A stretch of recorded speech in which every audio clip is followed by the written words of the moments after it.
Et bienvenue sur le spécial Halloween ou semaine de sorcellerie.net. Je suis Zelda, c'est moi qui va vous présenter un peu l'histoire comme de l'Halloween, du début. Et par la suite, on va faire, j'ai reçu ma boîte Witch Casquette, donc je vais l'ouvrir avec vous. En même temps, c'est la boîte de l'Halloween, c'est la boîte de semaine, de peu importe comment qu'on le dit. Donc, bienvenue. Euh, je vais débuter immédiatement cette petite présentation-là. J'ai fait quand même beaucoup de recherches. J'ai quand même beaucoup de notes. J'espère que j'oublierai rien du tout, mais ça va sûrement bien aller. Donc, je vous présente mon merveilleux décor d'Halloween. Moi, je dis semaine. Je sais qu'il y en a qui disent semaine, il y en a qui disent beaucoup de choses. En fait, c'est un mot gaélique qui veut dire la fin de l'été. Parce que semaine, c'est la fête littéralement entre l'été et l'hiver. Donc, les personnes cette fête-là, c'était plus pour fêter la fin des moissons. J'ai un petit visiteur en bas, en haut ici. Euh, il se prononce, on dit qu'il se prononcerait Sowan ou Sawan ou Sawin. Pour ma part, je vais dire Samain. Donc, l'année celtique débute le 1er novembre pour se terminer le 31 octobre. Donc, cette nuit-là, c'est une nuit quand même assez spéciale pour les Celtes. Les Celtes, ils croient que le monde, c'est plus duellique, c'est plus lumière, noirceur, c'est plus... donc, aussitôt qu'ils tombent aux premières années, 1er novembre, c'est plus l'ère de la noirceur qui débute et eux, ils en avaient très peur, en fait. Donc, toutes les festivités qui étaient liées autour de Samhain, c'était surtout pour se protéger eux-mêmes, pour la froideur de l'hiver, pour la noirceur, parce qu'il y a moins en moins de soleil, donc ils vénèrent un petit peu plus le soleil pour se protéger contre les mauvais esprits et, je veux dire les méchants, non, parce que c'est pas vraiment ça non plus. euh,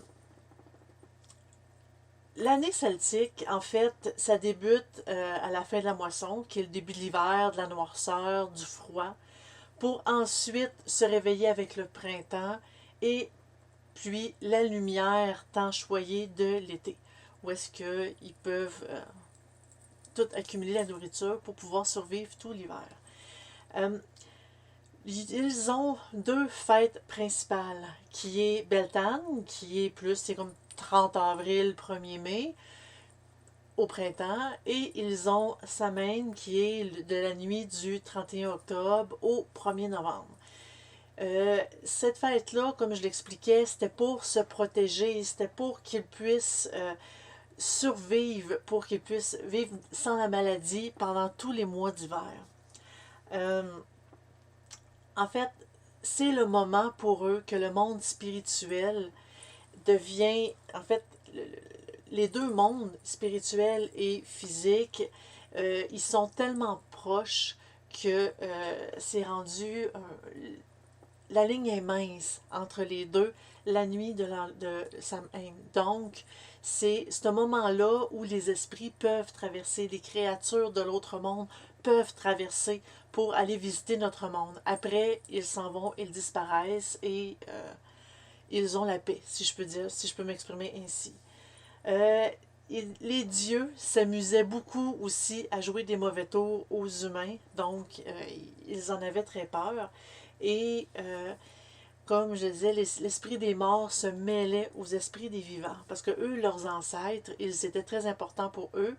Et aussi, quand une personne qu'on n'aimait pas beaucoup, qu'on a, comment je peux dire, pas traité de façon digne et avec respect, mourait, ben, ils avaient toujours peur qu'ils reviennent les hanter, si je peux dire ça comme ça. Donc, on dit que Samhain, c'est une célébration de 3 jours et 3 nuits, où est-ce que dans certains cas, le peuple se montrait devant leur chef. S'ils ne le faisaient pas, ben, ils avaient des graves conséquences ou des maladies ou la mort donnée par les dieux. Ça, c'est une partie. L'autre partie aussi, c'est qu'ils allumaient beaucoup des feux de joie pour pouvoir se protéger, pour pouvoir amener la lumière autour d'eux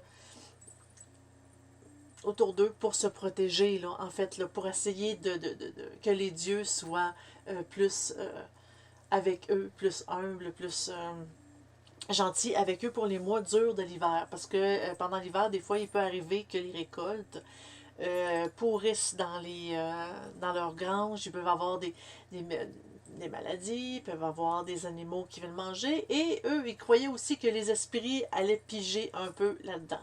Donc, ils en avaient très peur, ils voulaient se protéger.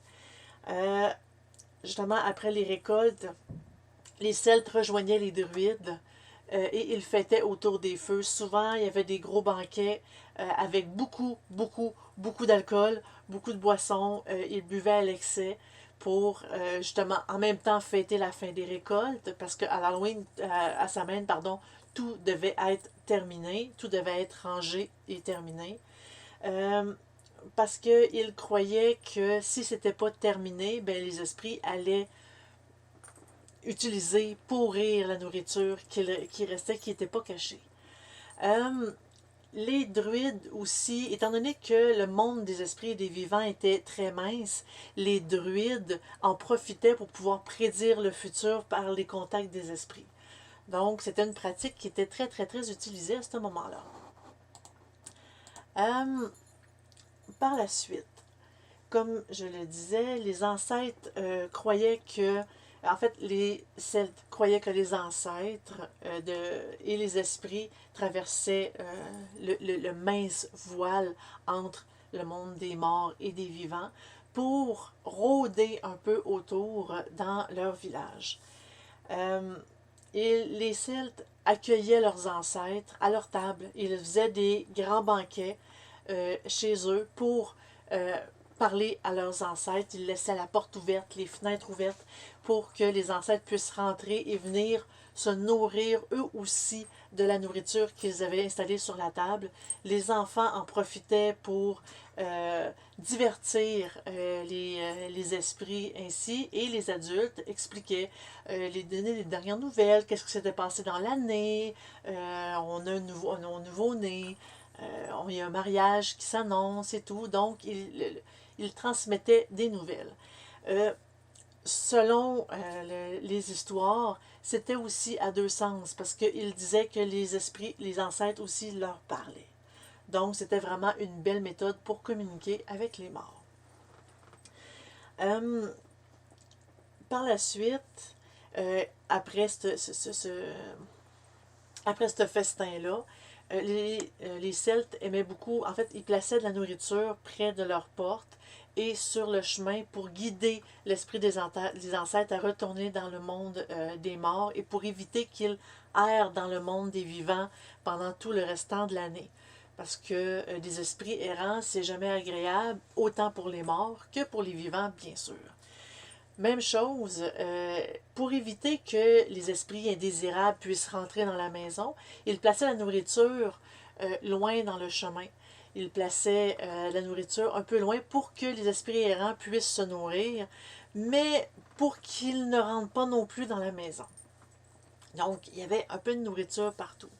En Écosse et en Irlande, euh, les jeunes, les enfants, peu importe leur âge, euh, pardon, euh, se- les enfants, ils se costumaient ou ils faisaient du porte-à-porte pour justement faire divertir aussi les ancêtres des autres maisons, chanter des chansons ou réciter des poèmes ou danser en échange de nourriture. Souvent, les plus pauvres le faisaient.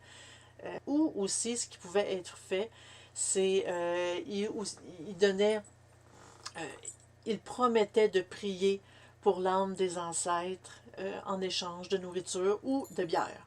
Parce que dans ce temps-là, évidemment, la bière était très importante. euh, les récoltes devaient être rangées soigneusement, cachées, parce que on dit que les esprits malins, les esprits farceurs, euh, ils allaient revenir au premier matin, le 1er novembre, pour détruire les récoltes, pour les endommager, en fait, pour qu'ils soient non consommables. Donc, ils plaçaient de la nourriture aussi à l'extérieur du village pour attirer les mauvais esprits à l'extérieur, très, très, très loin de leur récolte et aussi de leurs champs où ils avaient l'habitude de cultiver leur nourriture. Quand que les Celtes se promenaient à l'extérieur, ils croyaient qu'ils pouvaient croiser des esprits ou croiser des créatures magiques et ils en avaient très peur parce que, selon ce qu'on dit, les fées kidnappaient les gens qui se promenaient le soir de l'Halloween. Il y avait des esprits errants qui pouvaient s'accrocher à eux et les hanter le restant de l'année. Et pour éviter d'être reconnus, les Celtes avaient l'habitude de se déguiser. Ils pouvaient porter des peaux d'animaux sur eux. Ils pouvaient je disais se maquiller pas tant au début, mais surtout ils portaient des masques. Ils portaient des vêtements, des costumes qui permettaient de se fondre au décor pour que les esprits errants, les créatures magiques, croient que c'est l'un d'entre eux, donc le laissent tranquille.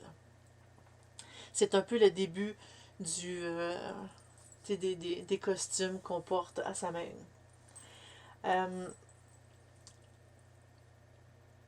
Les mauvais tours étaient aussi de tradition.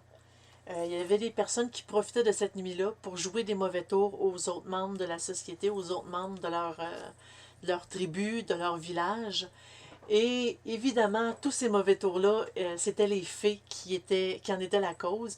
Tout le monde disait que il y a eu un mauvais tour, c'est les fées. Mais en réalité, c'était pas vraiment les fées. Ils se jouaient des tours entre eux, mais les fées étaient toujours très bien. Étaient le bouc émissaire, si je peux dire ça comme ça. Par la suite, évidemment, il y a eu l'Église. l'Église est arrivée, l'Église a conquis, c'est comme toute l'Écosse, l'Irlande, l'Angleterre. Donc, évidemment, l'Église a voulu éliminer un peu les fêtes païennes, parce que les fêtes païennes, Samhain, ce n'était pas une fête catholique, donc ils n'étaient pas trop d'accord. Au 5e siècle, le pape Boniface a décidé de déplacer la fête de la célébration des saints euh, qui était justement autour du début novembre. Ils ont décidé de le placer le 13 mai pour essayer d'éliminer un peu la fête de Samhain, puis la fête, comme le lendemain qui était plus la vénération des morts et tout. Mais il n'a pas réussi, évidemment, parce que les peuples celtes étaient très, très, très attachés à leur tradition, étaient très attachés à leurs croyances de base, même s'ils avaient changé pour être catholiques. Donc, ça n'a pas vraiment réussi. C'est le pape Grégoire Ier, autour de l'an 590 à 604, qui a eu l'idée d'utiliser les temples celtes et les célébrations celtes pour essayer de faciliter un peu la christianisation d'eux, en fait. Pour que, en catholisant leur pratique, eh bien, les Celtes, tranquillement, pas vite, pourraient éliminer leurs pratiques pour se pencher un peu plus vers les pratiques catholiques. C'est au 9e siècle que le pape Grégoire IV, il y a pas mal de Grégoire là-dedans, qui a décidé de redéplacer la célébration, comme la fête des saints, pendant le temps des feux de joie, c'est-à-dire les 3 jours de fête de Samhain, puis il l'a nommé justement le jour des saints, ou je pense que c'est la Toussaint qu'on appelle aujourd'hui, qui l'a déplacé le 1er novembre, pour essayer d'englober un peu le Samhain et toutes les fêtes, pour catholiser un peu ces jours de fête-là. Et il a décidé aussi que le 2 novembre était le jour des âmes. Donc, C'est pour mêler un peu les Celtes avec les saints, puis pour éviter qu'ils arrêtent de vouer un culte aux esprits et qu'ils vouent leur culte, qu'ils déplacent un peu vers les saints. Le gâteau des âmes, en fait, c'est quand je vous racontais tantôt que les enfants avaient l'habitude de se promener, ou des fois des adultes, de maison en maison pour pouvoir avoir de la nourriture en échange de prières ou en échange de divertissement pour les défunts. Euh, L'Église a décidé d'appuyer cette pratique-là, tout simplement de le catholiser, tout simplement en disant que c'était bien de donner pour les pauvres. Il fallait encourager le monde à partager ce qu'ils ont avec les pauvres, qui est un peu l'idée principale de l'Église, même si les curés eux-mêmes ne le faisaient pas. Euh, Et le 1er novembre a été nommé justement, bon, le jour des morts, qui est en anglais le All Souls Day, ou plutôt le All Hallows, qui, le jour précédent, le 31 octobre, qui était la Samhain, tranquillement pas vite, le nom fut changé lentement de façon populaire, c'est la population qui en parlait, et il parlait de la veille du jour comme des esprits, des saints, des morts. Donc, c'est devenu All Hallows Eve, Eve pour la veille, qui par la suite a fini par devenir Halloween. All Hallows Eve, Halloween. Donc, un petit peu l'histoire étymologique du nom. Pendant l'Halloween, disons-le, surtout dans le temps de l'Église catholique, les sorcières étaient très, euh, le monde en avait très peur, en fait. Le monde, il voyait des sorcières partout. Évidemment, pendant le temps de l'Halloween, c'était le moment où est-ce que les sorcières sortaient sur leur balai, allaient voler au loin sur leur balai pour aller faire les sabbats faire le sabbat avec le diable, avec les démons, une grosse orgie, le sexe et tout, évidemment, bien évidemment.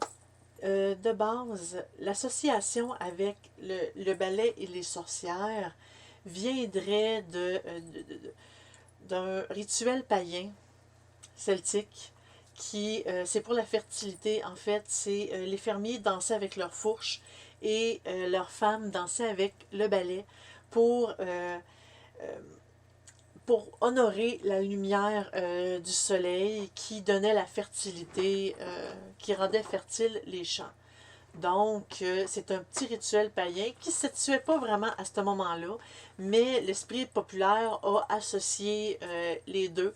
Le ballet est devenu l'instrument principal des sorcières. Euh, on croyait que les ballets étaient enduits d'un certain onguent pour donner à la sorcière la capacité de voler avec celui-ci. Et c'est en 1324, c'est une veuve qui a été accusée de sorcellerie, puis d'hérésie, évidemment. Et les investigateurs ont trouvé un tuyau, un tube, avec de l'onguent à l'intérieur, et eux, ils ont vu ça comme une preuve, comme quoi qu'elle trempait le balai à l'intérieur pour aller s'envoler par la suite. Il y a même des histoires qui racontent que les sorcières sortaient par leur cheminée avec leur balai. Il me semble que de mémoire, les cheminées, c'est quand même assez étroit, mais les sorcières en sortaient là. Ils sortaient pas littéralement à l'extérieur par la porte. Là. Non, ils sortaient par la cheminée pour aller rejoindre les autres sorcières et le diable au sabbat. Où est-ce qu'ils se pratiquaient des rites assez étranges.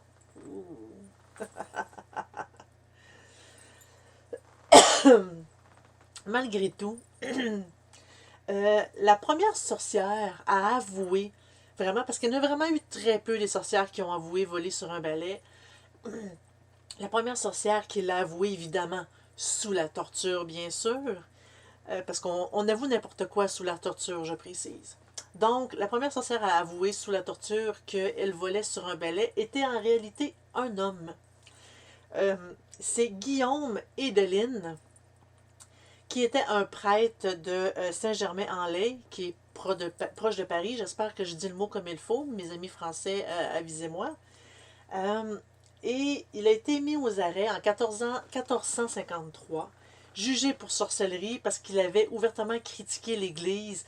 En fait, il critiquait la méthode que l'Église traitait les sorcières. Il trouvait que c'était épouvantable, que l'Église en mettait un peu trop, que c'était pas si grave que ça. Évidemment, il a été accusé de sorcellerie, bien sûr.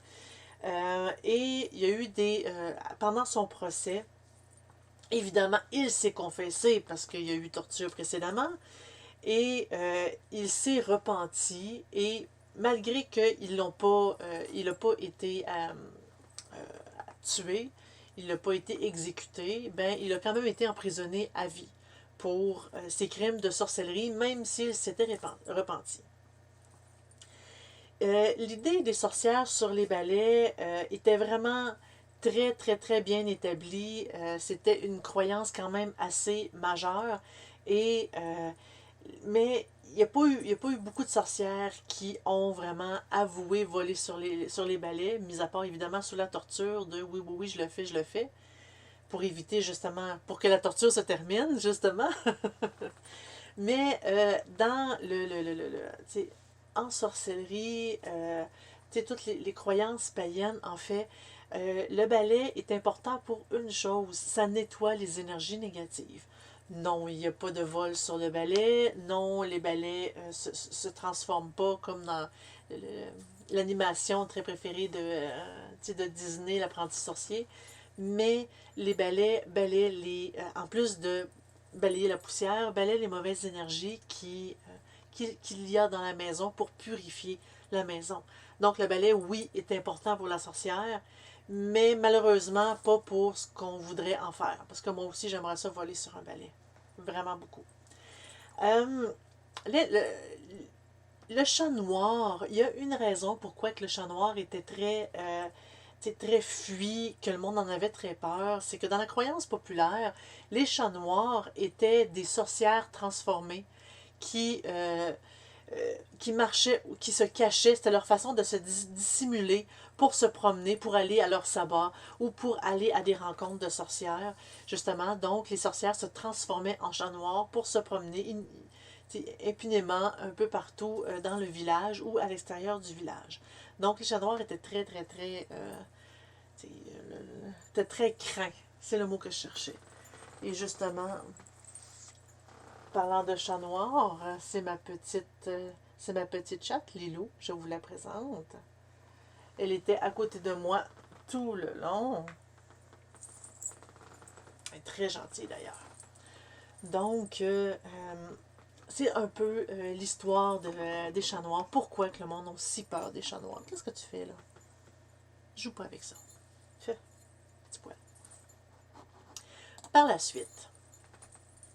Ah, l'Halloween aujourd'hui. En fait, l'Halloween aujourd'hui, c'est quand même une histoire qui est assez longue. En fait, c'est que des centaines d'années plus tard, parce que l'Halloween vraiment a eu une évolution, les coutumes d'Halloween ont été amenées aux États-Unis avec la grosse masse d'immigrants qui étaient euh, surtout irlandais puis écossais, liés à une grande famine qu'on appelle la famine des patates ou des pommes de terre. Il y a eu une grosse famine des années 1820-1840. Il y a eu une énorme masse d'immigrants qui est arrivée aux États-Unis. Et évidemment, ils ont amené leurs coutumes avec eux. Il y a certaines personnes qui étaient vraiment pas très joyeux que d'amener ces rituels plus païens-là, même s'ils avaient été christianisés un peu. Mais les traditions ils ont évolué, ils se sont améliorés. Donc, il y a eu des feux de joie, il y a eu... en fait, euh, autant à l'époque que c'était les druides qui faisaient la divination à l'aide d'esprits pour pouvoir savoir un peu comment que ça va se passer, pour qu'on soit calme, pour dire l'hiver va bien se passer, on va pouvoir bien manger et tout. La divination a changé avec les années pour devenir une bonne façon, en fait, pour savoir qui allait être notre prochain mari, savoir qui et quand on pourrait le rencontrer.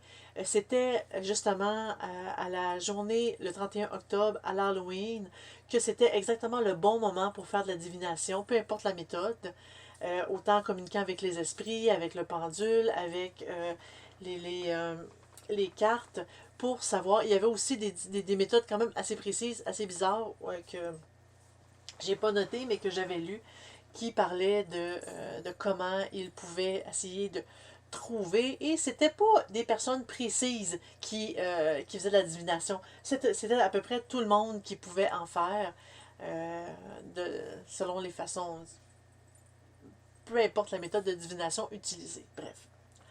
Euh, et pendant cette journée-là aussi, il y avait évidemment des mauvais tours, qu'éventuellement ça finit par être beaucoup de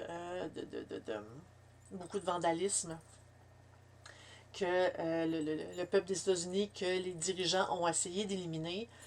Ils ont réussi heureusement, mais c'était les coutumes. Puis la quête de nourriture, le porte-à-porte, était aussi couramment. C'était la coutume, donc c'était pratiqué. Et par des enfants encore là, parce que c'était eux qui avaient plus d'énergie pour pouvoir faire des tours. Comme le trick or treat. Je te joue un tour ou tu me donnes une friandise. Mais ça, on va en parler un petit peu plus loin. Il y avait aussi une coutume qui était les lanternes illuminées, que dans leur pays, en Écosse, Angleterre, Irlande, c'était plus des betteraves qui étaient sculptées, qu'on illuminait avec une chandelle, ou des navets dans certaines régions, qu'on appelait le Jack-o'-lantern. Le Jacques à la lanterne, je sais pas si ça se traduit en réalité, ce mot-là, qui cette lanterne-là servait à faire fuir les mauvais esprits, faire fuir les esprits errants ou ceux qui nous voulaient du mal.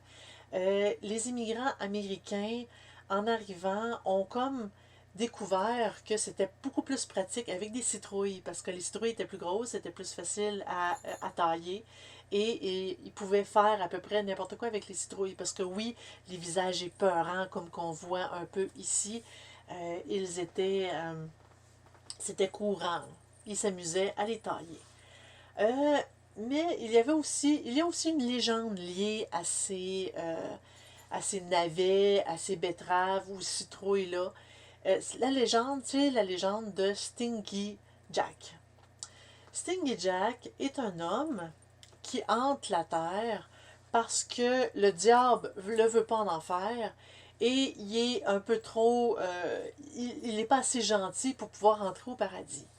En fait, c'est un mythe pardon, irlandais qui est au sujet d'un homme qui s'appelle Stingy Jack, qui a invité le diable à boire un verre.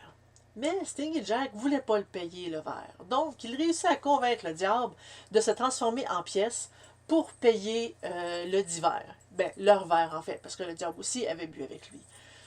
Donc, le diable se changea en pièces, mais Stingy Jack, lui, ne paya pas les verres avec cette pièce-là.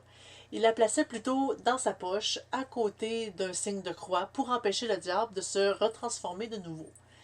Donc, il le garda ainsi pendant un certain temps, et il fit un marché avec le diable pour le libérer. Il dit, dans la prochaine année, je ne veux pas que tu viennes me déranger, me hanter, et si je meurs, je ne veux pas je veux que tu me donnes la parole de ne pas aller en enfer. Évidemment, le diable accepta. Il se retransforma de nouveau. Il disparut pour un an. Un an plus tard, euh,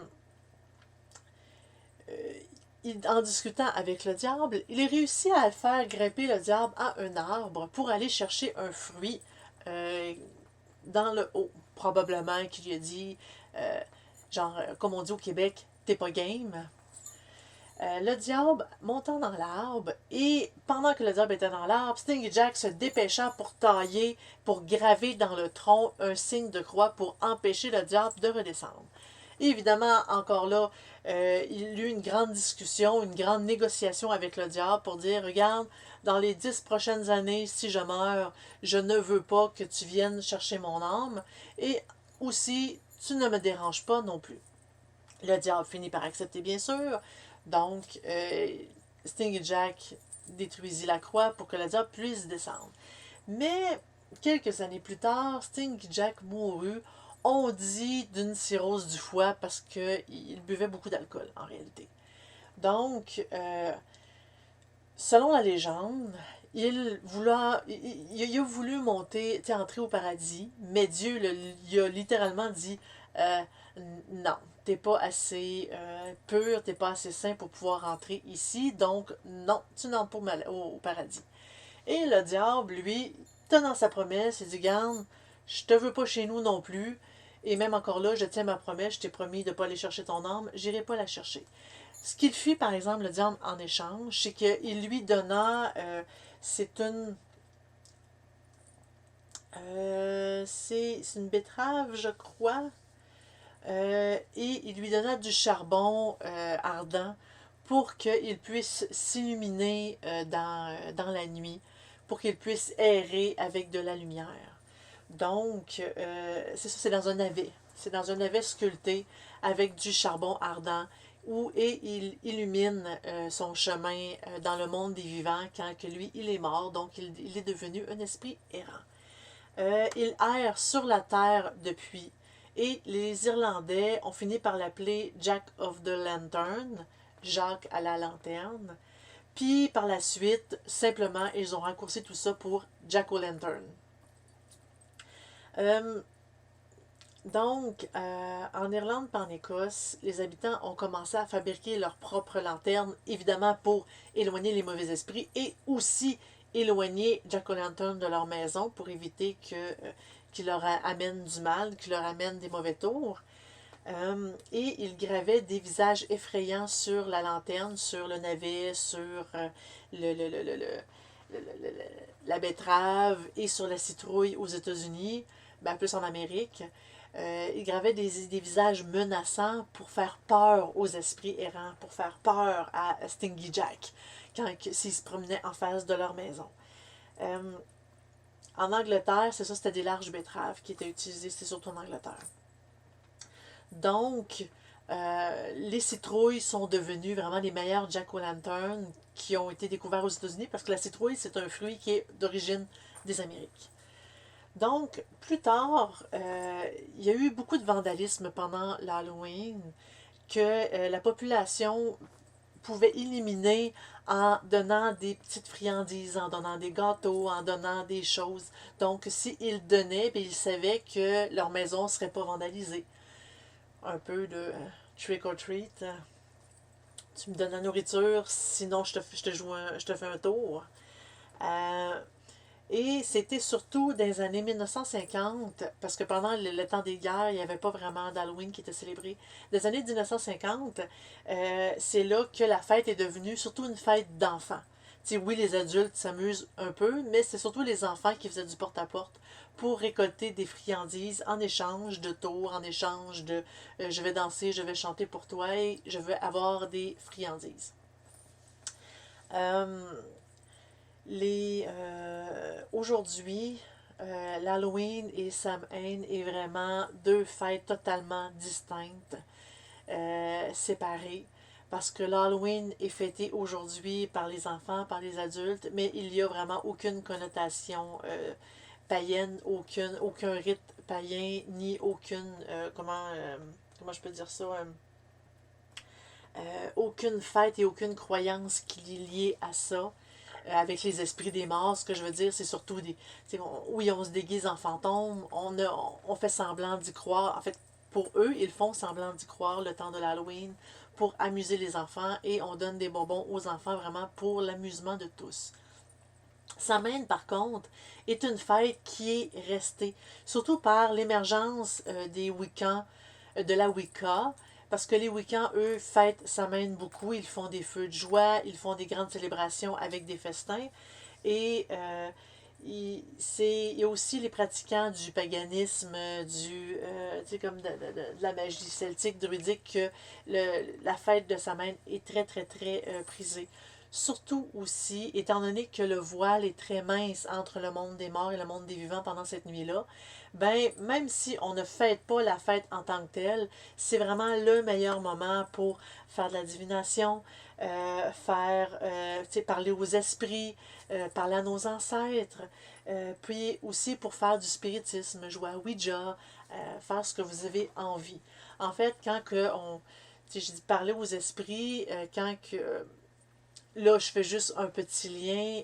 Si, par exemple, vous voulez attirer l'esprit de vos ancêtres comme premier, un esprit familier, ben, pendant la nuit entre le 31 octobre et le 1er novembre, c'est vraiment la meilleure nuit pour qu'il y ait le plus de succès, justement, par ce voile-là qui est très, très, très, très, très mince entre les deux.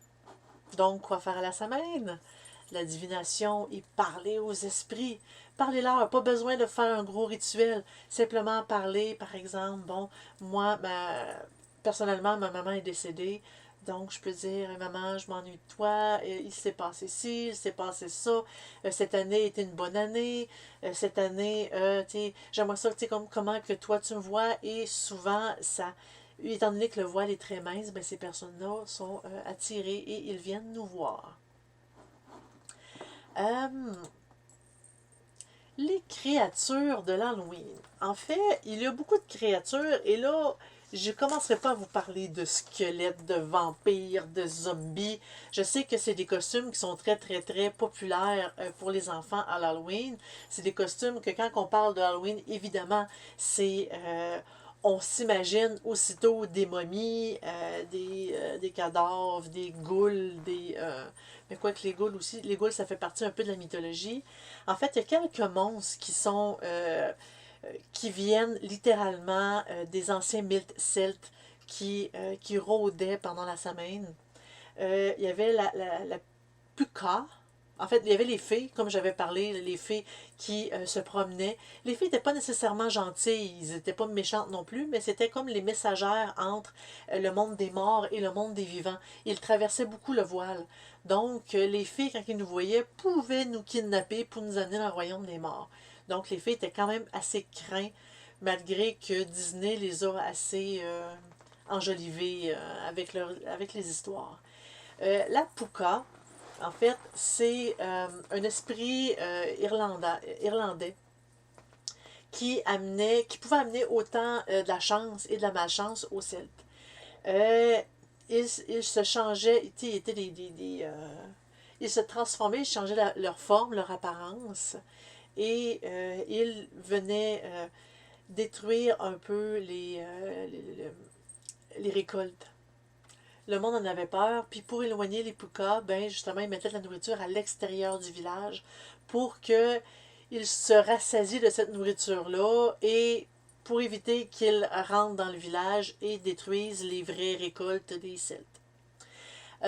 Lady Gwyn, en fait, c'est une femme sans tête. C'est pas très chic. Totalement blanche, qui chassait les vagabonds dans la nuit. Puis elle était souvent accompagnée d'un cochon noir. C'est drôle l'idée du cochon. Mais elle était accompagnée d'un cochon noir. Les voyageurs avaient besoin en fait, ils avaient besoin de se protéger contre elle parce que euh, elles étaient, elles étaient vilaines, elles étaient mauvaises. Ben, je dis, Lady Gwyn, ça a l'air d'être une personne, mais il y en avait, évidemment, il pouvait en avoir plus qu'une. Euh, et quand il la rencontrait, ben, il priait pour qu'elle soit dans de bonne humeur pour éviter que elle les attaque. Je m'excuse. Par la suite, il y a le Dullahan. Je ne sais pas encore là si je le prononce comme il faut. Le Dullahan était comme une forme de gobelin. Des fois, des hommes sans tête sur des chevaux. Puis il apportait, ils tenaient leur tête. Ils se promenaient en chevaux et leur tête était dans leurs mains et non pas sur leurs épaules. C'était assez bizarre ici. Il y a des chevaux. C'est vraiment une traduction, hein, chevaux yeux de flamme. En fait, en anglais, c'est des Riding Flame Eye Horses. C'est des chevaux qui couraient avec des yeux des yeux de feu. En fait, je crois, il y a une série, ça s'appelle... comment que ça s'appelle? Dead Breeze, aide-moi s'il te plaît. Il y en avait un que, justement, c'est, il se transformait en méchant, en feu, une tête de flamme. Je cherche son nom. Et justement, il me semble que, ben là, il était sur une moto dans le film, mais souvent les chevaux ont des yeux brûlants, ils sont noirs, ils sont quand même assez épeurants, donc ça fait partie de leur mythologie. Et il y a les Slwag, Ghost Rider, merci Dead Breeze. Donc, il y a les Slwag qui qu'ils rentraient dans les maisons pour voler les âmes des habitants. Euh, C'était des morts qui ne l'avaient jamais été pardonnés, donc ils rôdaient, puis ils allaient chercher des âmes pour les ramener avec eux dans le monde des morts. Donc c'est un petit peu... c'est épeurant un peu vu comme ça en fait, quand on est convaincu, là, donc ils montent, pour éviter qu'ils rentrent, la nourriture est à l'extérieur. Et il y avait la chasse sauvage, ce qu'on appelle en anglais le wild hunt. En fait, dans le folklore germanique puis celtique, c'était une bande de fantômes furieux, en colère, qui se promenaient dans le ciel avec leurs chevaux fantômes aussi. Souvent, ils disaient que, en fait, souvent dans la légende, les sorcières ont été rajoutées. Les sorcières volaient avec eux sur leur balai. Donc, ils, euh, ils étaient accompagnés par leur gros chien noir spectral. Puis, ils faisaient beaucoup de bruit. Ils étaient vraiment, là, c'était massif, ils étaient épeurants. Euh, et ça disait qu'il punissait les paresseux, il punissait les vilains, les méchants, les personnes qui étaient méchants envers les autres. Et avant qu'ils quittent, en fait, je veux dire, ils voyageaient, puis ils partaient. C'était simplement le soir de l'Halloween, le soir de la semaine qu'ils se promenaient pour être un peu vengeur. Donc, ça explique aussi pourquoi que je dis le monde avait très peur de sortir à l'extérieur cette nuit-là. Ils se cachaient, ils se déguisaient, ils se mettaient des peaux d'animaux, ils se mettaient des masques, justement pour ne pas être reconnus par les esprits errants et les fantômes. Donc, ça termine un peu l'histoire de l'Halloween que je vous ai préparée pour ce merveilleux spécial. Mais ce n'est pas terminé. Oh non, non, non, ce n'est pas terminé parce que j'ai reçu cette semaine la boîte de Witch Casket spécial Halloween. Donc, j'ai cette boîte avec moi. Donc, je vais l'ouvrir. En même temps, j'ai un peu de visite sur mon bureau, vous allez voir. Et là, c'est vraiment spécial parce que je me suis trouvé une autre caméra. Donc, je vais arrêter de vous montrer ça comme ça. Oui, je vais vous le montrer. Mais j'ai une caméra, une deuxième, que je vais vous montrer à l'instant. Je vous présente ma deuxième caméra et ma boîte que j'ai tellement hâte d'ouvrir. J'ai ici ma chatte que vous ne voyez pas. Je vais rajouter un peu de lumière ici, parce que là on voit, j'ai ma chatoune qui est juste là. C'est ma petite chatoune. Puis je suis contente qu'elle soit là parce qu'elle aussi a fait Halloween. Donc, je vais présenter ça comme ça. Je vais le mettre comme ça. Je crois que ça va le faire. Donc, est-ce qu'on ouvre la boîte? Et voilà. Donc, pour le mois d'octobre, leur sujet, c'est le House Witchery. Ça veut dire, c'est la sorcière de maison, la pratique de sorcellerie à la maison. Donc, je vais laisser ça comme ça ici. Je ne sais pas si je peux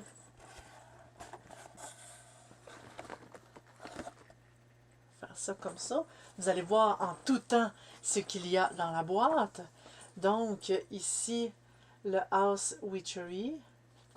on voit un peu le reflet de ma lumière, que vraiment, il y a l'ambiance là aussi. Oups.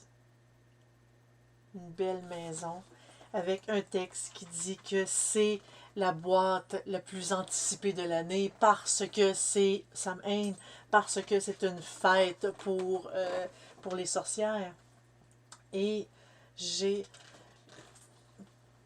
Il y a absolument... Ici, ils expliquent absolument tout ce qu'il y a dans la boîte. J'ai sincèrement hâte de l'ouvrir pour de vrai. Donc, je vais commencer par la carte ici, qui semble être une sorcière. Elle me semble triste, mais là, une clé autour du cou, ça fait un peu, comment on dit, victorien, un peu vieux. Donc, je vais le déposer ici. Par la suite, je m'excuse, mes pitounes. Je sais que là, je te prends de la place, là. Donc, là, je vais, évidemment, on va regarder ici. Vous allez pouvoir voir en même temps. Oh!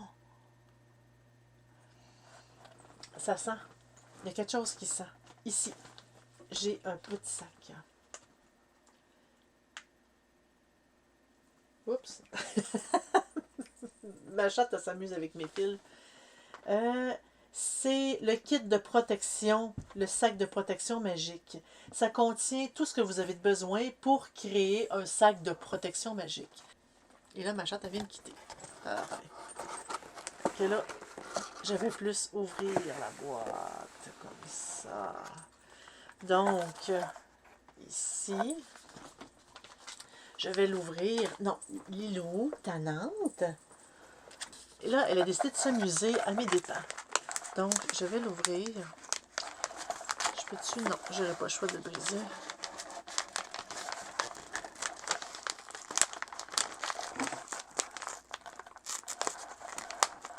J'aurais pas le choix de le briser. Là, je me bats avec ma chatte en plus. Ok, donc, voici ce qu'il y a à l'intérieur. On voit, je ne sais pas si vous voyez bien, ma caméra a de la misère à focusser un peu. Donc, je vais déposer ça comme ça. Vous allez le voir. Il y a des herbes, numéro 1.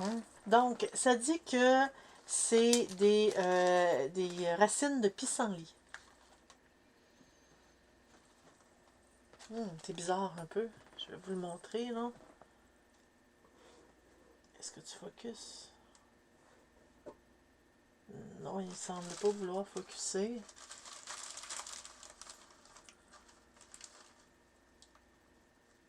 Mais c'est des racines de pissenlit, en fait. Et je trouve que ça sent, ça a une odeur qui tire un peu plus vers une menthe très faible. De la menthe un peu. C'est très doux. C'est très doux. Ça a, je dis de la menthe, mais c'est vraiment très léger. Et ça a comme un fond plus sucré. Ça sent bon, maintenant. Ça sent très bon. Donc, le premier, je vais le mettre ici. Je sais pas si je peux faire littéralement comme ça. Oui. Lilou, t'es tannante. J'ai une pierre ici.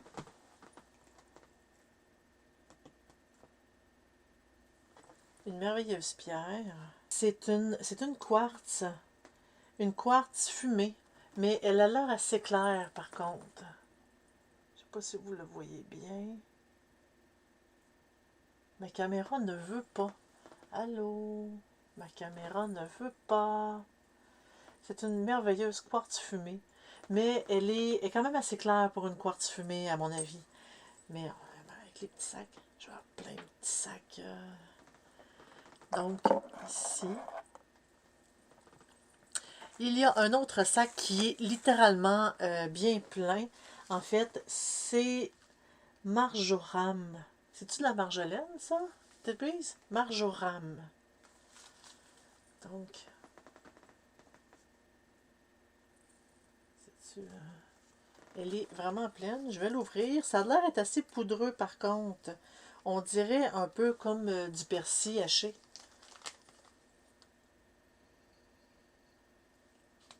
Il n'y a pas vraiment d'odeur.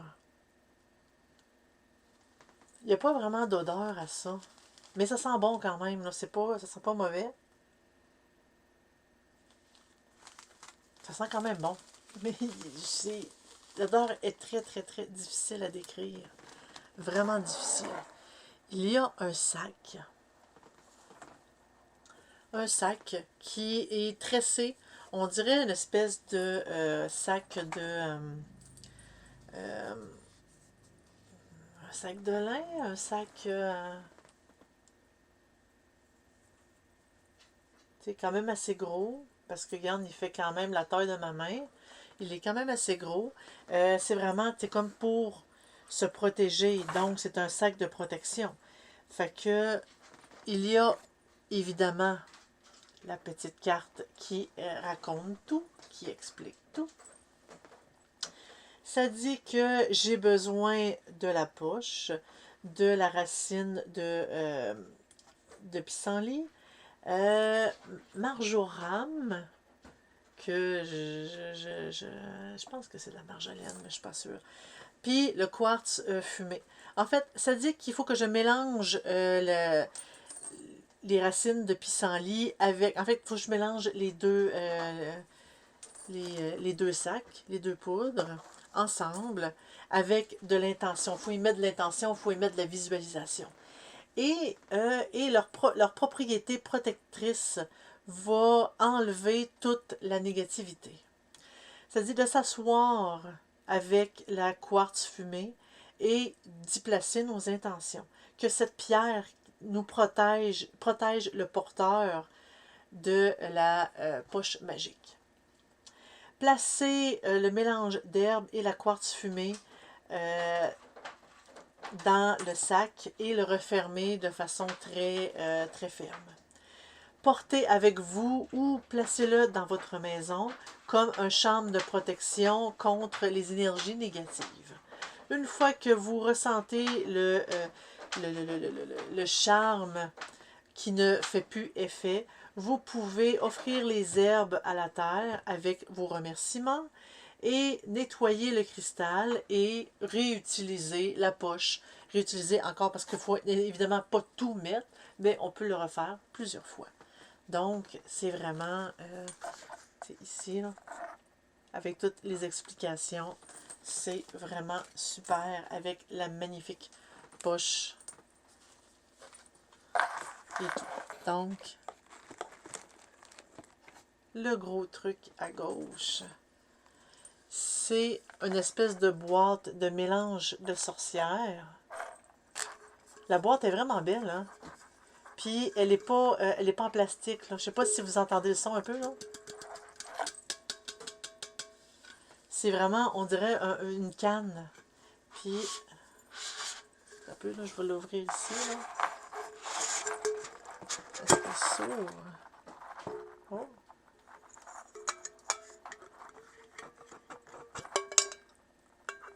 Oh, wow! Wow! Il y a vraiment un... Pour sceller. Ça scelle littéralement la boîte pour éviter que ça s'ouvre. Et il y a un beau petit witch casket. Pas que je vais le mettre ici, vous allez mieux le voir. Vraiment spécialisé. Le mélange des sorcières. Et c'est drôle, hein? Il y a une petite tête de mort juste ici. Oh! Ça, on va aller voir à quoi ça sert, en fait. Ici. Peu importe c'est quoi votre mélange magique que vous faites, gardez-le au frais et ajoutez quelques enchantements à votre cuisine avec la canne Witch Brew. Donc, c'est vraiment pour conserver les herbes à l'intérieur. Donc, je pourrais mettre mes sacs, mettre un herbe précis et ça les garde frais. Génial. Donc, par la suite, moi, il y a une affaire qui m'intrigue, que j'ai hâte de voir. C'est ça ici.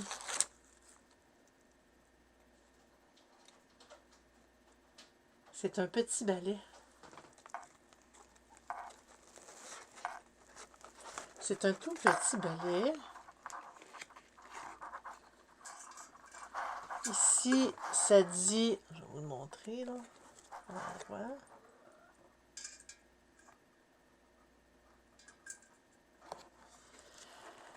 Ça dit que c'est un cadeau gratuit, que nous savons que vous êtes excités de notre boîte d'octobre, donc nous avons inclus ce petit cadeau additionnel pour montrer comment que nous sommes heureux de votre support. Il y a beaucoup de cadeaux dans ces boîtes-là.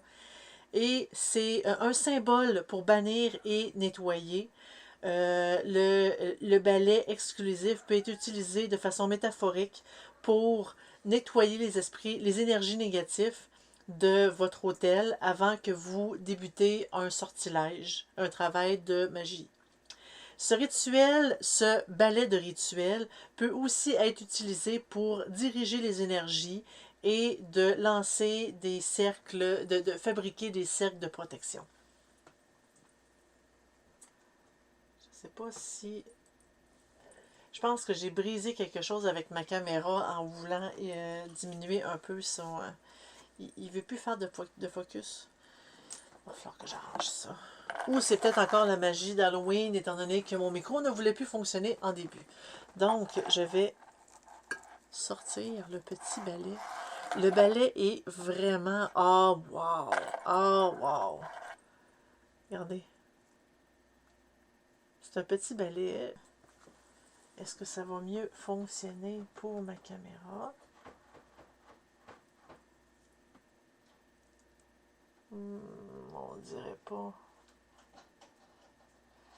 Mais c'est un pentagramme avec le balai. Le balai, on dirait qu'il est fait avec de l'herbe. Il semble quand même assez fragile par contre. Parce que quand que je balaye un peu, des fois j'ai l'impression qu'il y a des parties qui veulent tomber. Mais il est attaché aussi avec une cordelette qui semble être un peu comme du cuir, une espèce de mélange entre le tissu et le cuir. Et il y a évidemment un merveilleux pentagramme qui est dessus.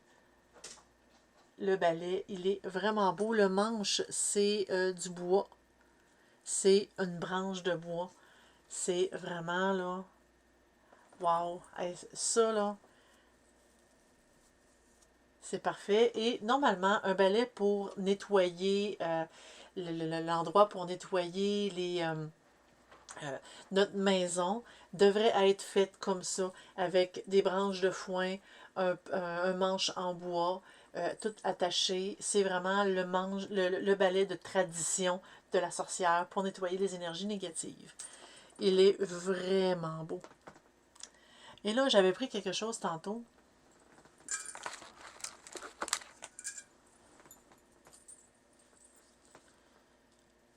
Qui est ça ici. Ça l'a attiré mon attention, il faut que je vous le dise. C'est du chocolat noir. Vegan. Et là, c'est déparant un peu parce qu'il y a comme une tête de mort dessus. Ah, ça là. Moi aussi, j'ai des problèmes techniques de breeze. Ça veut pas. Ma caméra veut plus focusser. Il y a une petite tête de mort juste ici en dessous. Mais là, le chocolat contient du soya, lait et noix avec des traces. Mais je le sens pas en fait, parce que étant donné qu'il y avait beaucoup d'herbes dans la boîte, l'emballage sent l'herbe. Mais ça va pas long.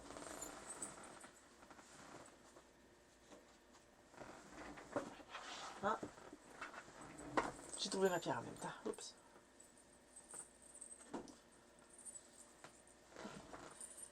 Problème de cheveux. D'accord. Donc, le chocolat que je vais manger tantôt. Quand on va avoir terminé la boîte, je vais peut-être vous donner mes impressions en direct. J'adore le chocolat. Donc, est-ce qu'il y a autre chose? Il y a un sac ici. Je vais enlever quelques... Il y a ça ici, Art Healing Brew. Ça semble être du thé. J'ai ça, qui semble être lié. Oh, j'ai un autre petit chocolat. J'ai un autre petit chocolat. J'en ai un autre, j'en ai un autre.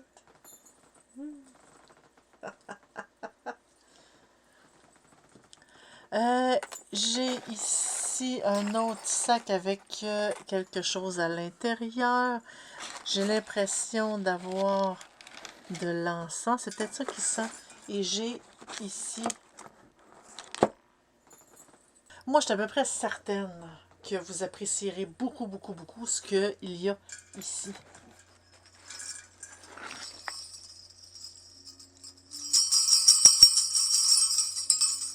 C'est des petites clochettes, en fait, montées sur un cordon. On le voit très bien. On peut mettre la main à l'intérieur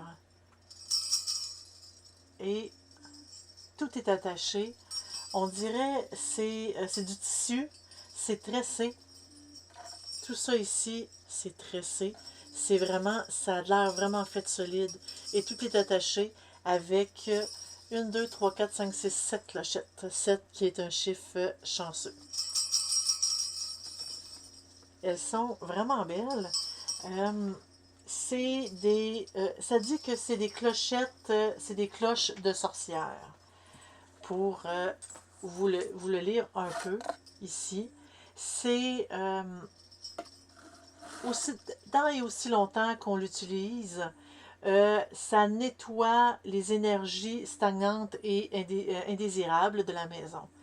Les cloches, ils sont désignés pour être accrochés sur notre porte comme un charme de protection. Ça sonne peu importe qui rentre, parce que c'est comme une clochette là, qu'on accroche quand la porte rouvre, ça fait un ling, ling, ling, ling, ling. Et ça s'assure que peu importe qui nous fait une visite, qui nous paie une visite, n'amène pas d'énergie négative avec eux. Donc, c'est une belle clochette pour accrocher sur la porte. Elle est vraiment belle. Je sais pas si le son est dérangeant, mais c'est quand même, je trouve que c'est un son qui est quand même assez doux. Donc, je vais les mettre ici pour vous les montrer.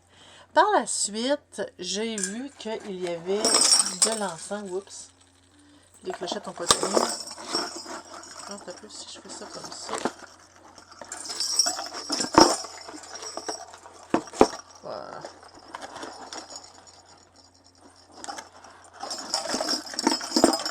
Bon, vous les voyez pas vraiment. Je vais faire ça comme ça. Donc, il y a de l'encens ici, qui est attaché avec un petit ruban. Ah, ça sent bon. Oh, c'est des encens, des bâtonnets d'encens de protection pour invoquer les énergies protectrices de sang de dragon. C'est du sang de dragon. Ah, ça sent bon. Avec avec votre encens de protection, allumez l'encens et affirmez que les énergies négatives quittent cet endroit, la positivité prend sa place. Donc, j'en ai quand même beaucoup. J'en ai 2, 4, 6, 8, 10, 12, 14. Non, 12. J'en ai 12. Mais ça sent bon, là. Ça sent, c'est un petit parfum doux qui est floral un peu. Mais vraiment doux. Je me demande qu'est-ce que ça sent une fois allumé. Je me demande si. Donc, j'ai ça ici. Je vais le faire brûler pour voir ce que ça sent en réalité.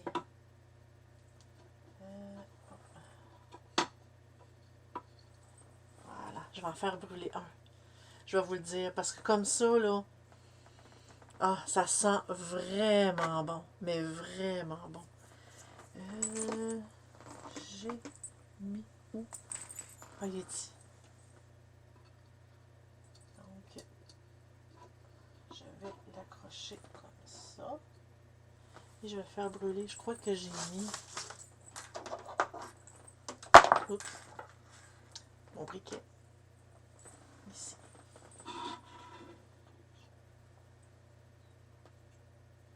Donc, je vais vous le faire en direct.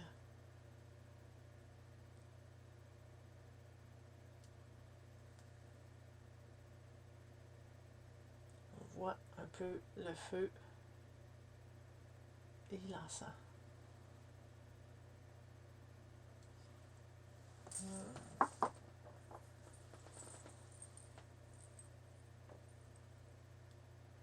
Ah, c'est une odeur, c'est tellement doux. Ah, ça sent bon. Ah, ça sent vraiment bon. C'est une odeur, c'est toute douce, c'est toute... tu sais, autant qu'il y a des encens que ça prend la place, l'odeur, c'est fort comme odeur, puis qu'on a envie de l'éteindre parce que justement, mener trop, c'est trop. Mais celui-là, c'est tout doux, c'est comme dans la simplicité. C'est au plus... Ah, on m'a laissé brûler, ça sent trop bon. Je vais le laisser brûler, mais c'est un encens qui est comme doux, ça fait comme une petite odeur de fond. Et c'est pour la protection, donc je vais protéger un peu mon environnement de travail. Donc l'encens qui sent vraiment bon. Par la suite, j'ai une autre petite poche ici. Je vais le mettre ici, comme ça. J'ai une autre petite poche ici qui contient une petite carte qui est... Oh! Oh! Elle est très jolie, la pierre.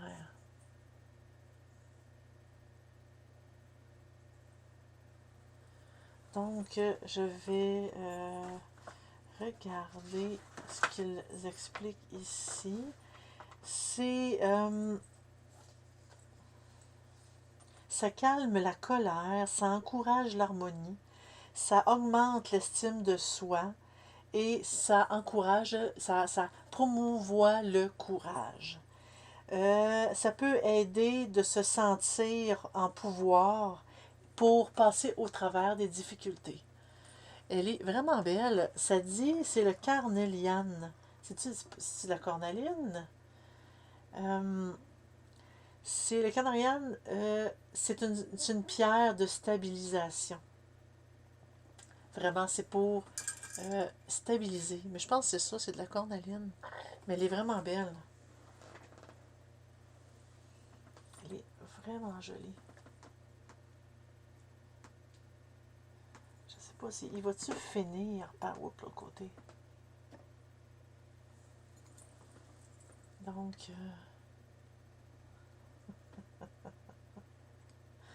c'est vraiment une pierre merveilleuse. Et là, on a la visite de Mouchou, mon autre chat.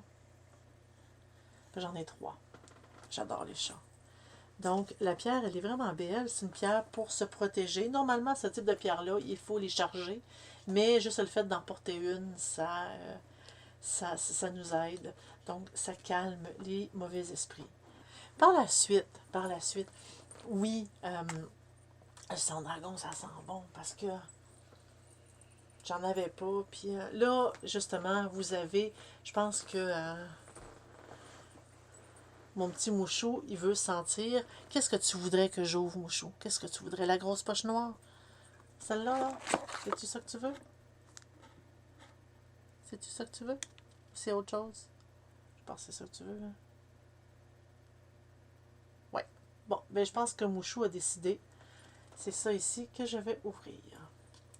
Sur le texte, on voit que c'est un kit de nettoyage de plancher pour la protection. Ça contient tout ce qu'on a de besoin pour faire un bon nettoyage de plancher de protection. C'est drôlement dit. Je vais essayer de... Salut Mouchou. Je sais pas... Ah, yes. J'aime pas briser les choses. Bon. Donc, je l'ouvre. Mais qu'est-ce qu'il y a à l'intérieur? Est-ce qu'il est vide? On dirait bien. Oui, il est vide. Donc, il y a de l'herbe. Qu'est-ce que tu fais là? C'est pas le moment de te gratter. Avec une petite carte. La petite carte, il y a juste un kit d'herbe à l'intérieur. Que mon chat a l'air d'apprécier particulièrement. Tu veux-tu sentir plus en profondeur? Veux-tu que je te l'ouvre? Regarde. Veux-tu que je te l'ouvre? Oh, oui. Il se met le nez dedans. C'est-tu approuvé? Oui. On va le sentir moi aussi. Ça sent le frais. Ça sent le frais. Ça sent le... À l'instant, je vais regarder. Parce qu'il est sûrement écrit dans le livre. Ah! Du hawthorn. Des feuilles de hawthorn. Hawthorn, c'est... J'ai besoin d'une traduction. Et de la rosemary. Pour faire un nettoyage. Et là, je vais lire. Vous avez besoin de ceci. Les ajouter avec de l'eau chaude, les laisser infuser quelques minutes et par la suite fermer turn off the stove. En fait, il faut les faire bouillir dans de l'eau. Ensuite, attendre que ça refroidit. Utiliser l'eau des herbes infusées, parce qu'il faut les enlever, les herbes aussi, pour nettoyer les planchers, les laver vers la porte. Donc, c'est du fond de la pièce vers la porte toujours. C'est la même chose quand on veut balayer les mauvaises énergies. Avec intention, bien sûr, pour enlever la négativité puis protéger votre maison.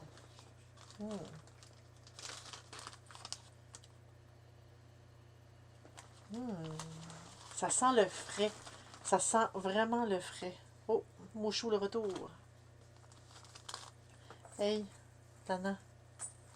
Donc, un petit kit de protection. Par la suite, y a-t-il d'autres choses que tu as vues? Il y a une petite corde ici.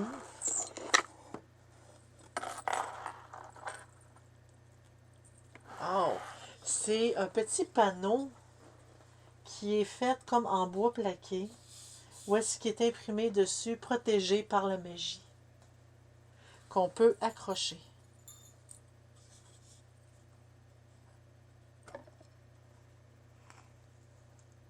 C'est beau, c'est vraiment beau. Le verso est vide, mais le recto, c'est vraiment beau. C'est vraiment quelque chose que je vais accrocher sur ma porte, ici, la porte de ma pièce de travail. Je vais le mettre ici. Donc, par la suite, évidemment, ce que j'attends toujours, le thé, le fameux thé, qui est toujours excellent d'ailleurs. Tasse-toi de là, toi. Il est toujours excellent. En fait, j'en bois toujours quand je fais mes montages. Et c'est des guérisseurs de cœur, mélange de sorcière. Évidemment, j'en ai deux.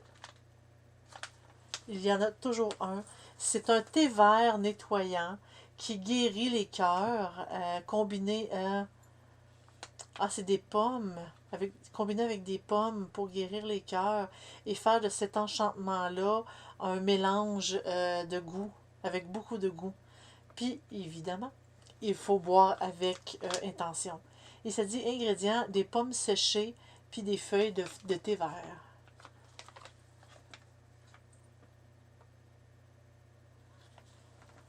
Oh! Ça sent le thé, bien évidemment. Bien sûr. Wow, un peu. Ça, je vais mettre ici. Je sais pas si on voit pas bien bien. Hein? Voilà. Par la suite, j'ai une petite pine ici. Oh, elle est cute! Je vais vous la montrer. Je vais mieux vous la montrer ici. Une tête de mort dans une lune, on dirait. Oui, avec des étoiles.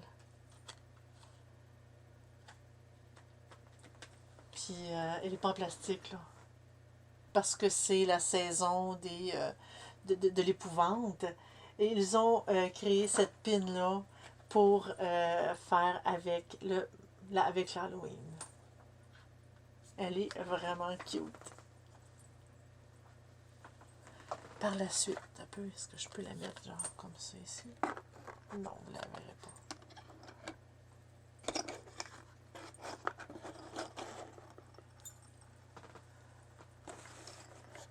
Par la suite, il y a ça ici,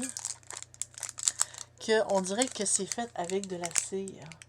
Il y a Witch Casket gravé dessus. Pousse le chat. Il y a un Witch Casket de gravé dessus. On le voit un peu ici. Je suis désolée pour le son. C'est des feuilles de cannelle avec de l'huile essentielle mélangée. Oh, je peux le faire fondre. Ça dit de le briser aux 3/4 et ajouter une pièce dans un brûleur de cire. Donc, il t'a dit qu'il y a beaucoup de fragrance à l'intérieur, donc de ne pas trop en mettre. Je vais l'ouvrir pour le sentir. Toi, qu'est-ce que t'en penses, mon chat? Qu'est-ce que t'en penses? Ouais, tu se frottes après.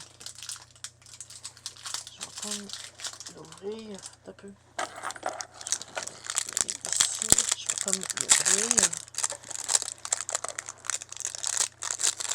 Qu'est-ce que t'en penses? Tu le sens? Oui. Oh, oui, en effet, ça sent beaucoup. Mais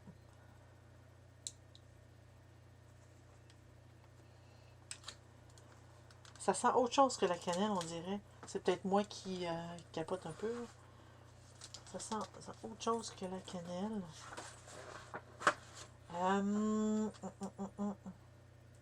Qu'est-ce qui est écrit? Ah, ok. C'était fabriqué 100% des huiles naturelles puis de cire de haute qualité. Ça l'amène l'abondance, le succès et la bonne fortune. Mais ça sent pas l'espèce de cannelle hyper fort, là. Ça sent quand même assez bon. Donc, je vais la remettre ici. Par la suite, il y a toujours un petit papier sortilège un peu que je vais essayer d'ouvrir. C'est un parchemin que ça dit que, pendant que j'essaie de l'ouvrir bien sûr, ça dit que c'est un moyen simple d'ajouter de la magie à la maison. Cette information peut être copiée dans notre grimoire et ou on peut simplement le placer sur une feuille à l'intérieur de notre livre de sortilège. Il peut être mis en cadre. Ces rouleaux peut aussi, ajoute aussi la splendeur sur nos murs dans la maison.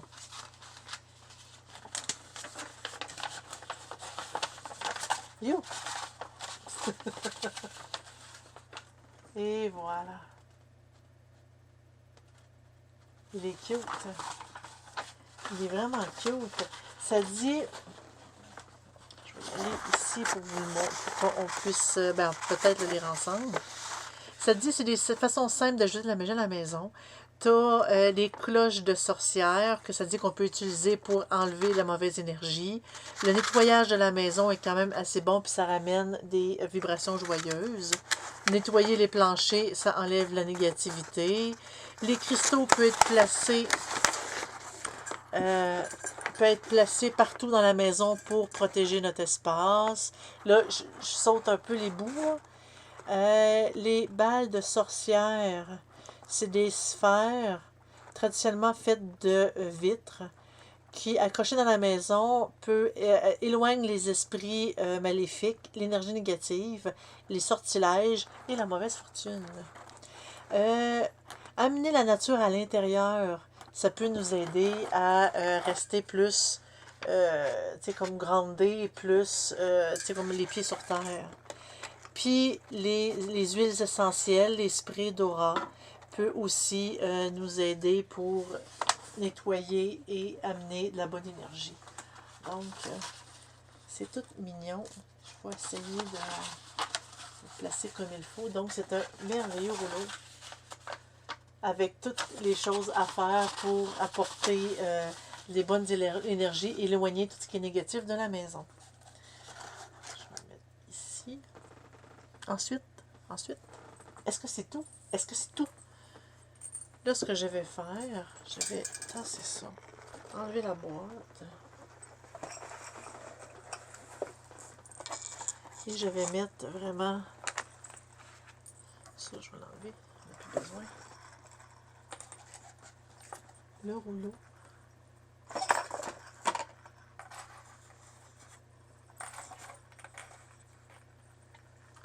La pine.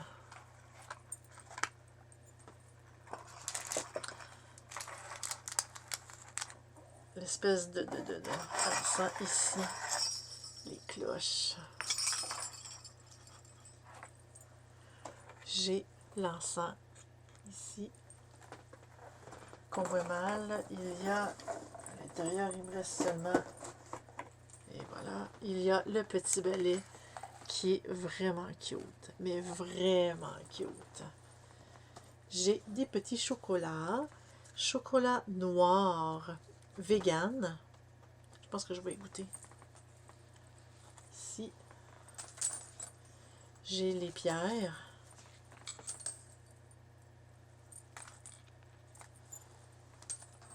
Et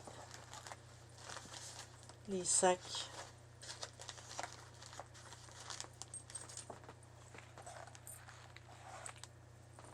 Ici.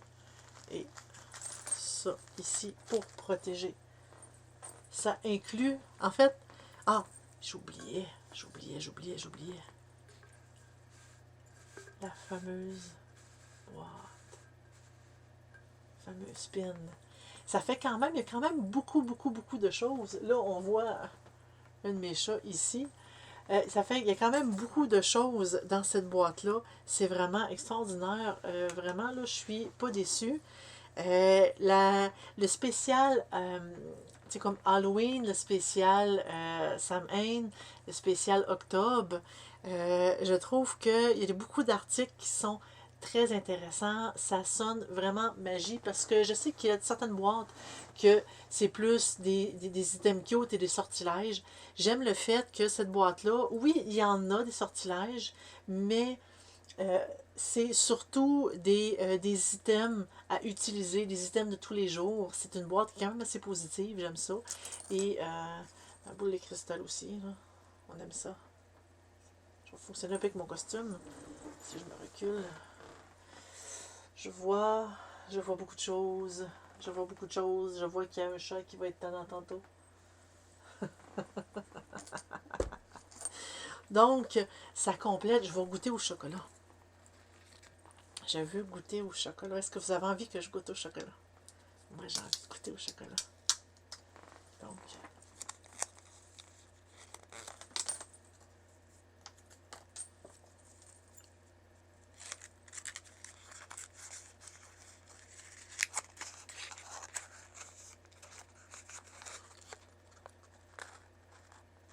au chocolat. Il sent bon.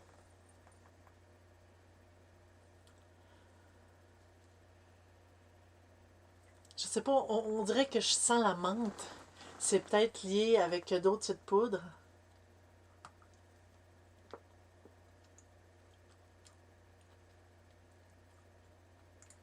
Non, il y a de la menthe à l'intérieur du chocolat. Est-ce que c'est écrit?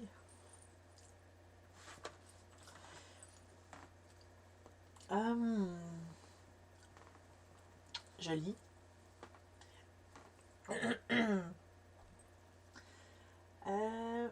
On peut rajouter...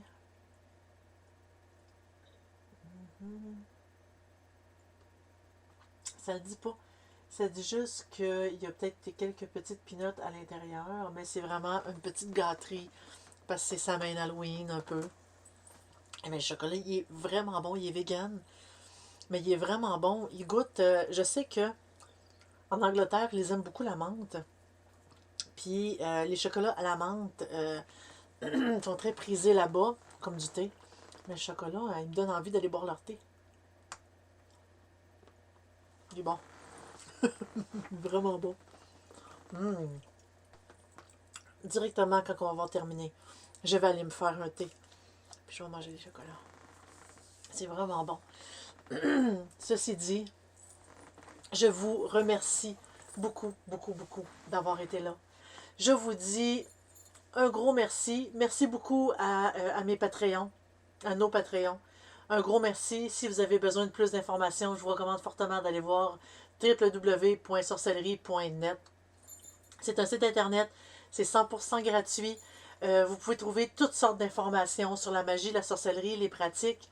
Tout simplement pour vous informer, vous n'avez pas besoin de pratiquer pour venir faire un tour et poser des questions. Vraiment, gênez-vous pas, tout est à 100% gratuit.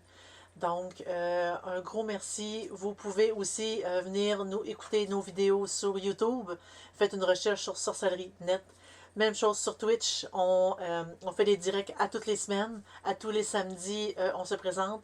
Et des fois, il peut arriver qu'on en fait d'autres, des petites vidéos surprises. Donc, venez nous encourager. Faites un j'aime si vous avez apprécié la vidéo. Ou si suivez-nous. Je vous dis au revoir. À la prochaine sur une nouvelle vidéo de sorcellerie.net.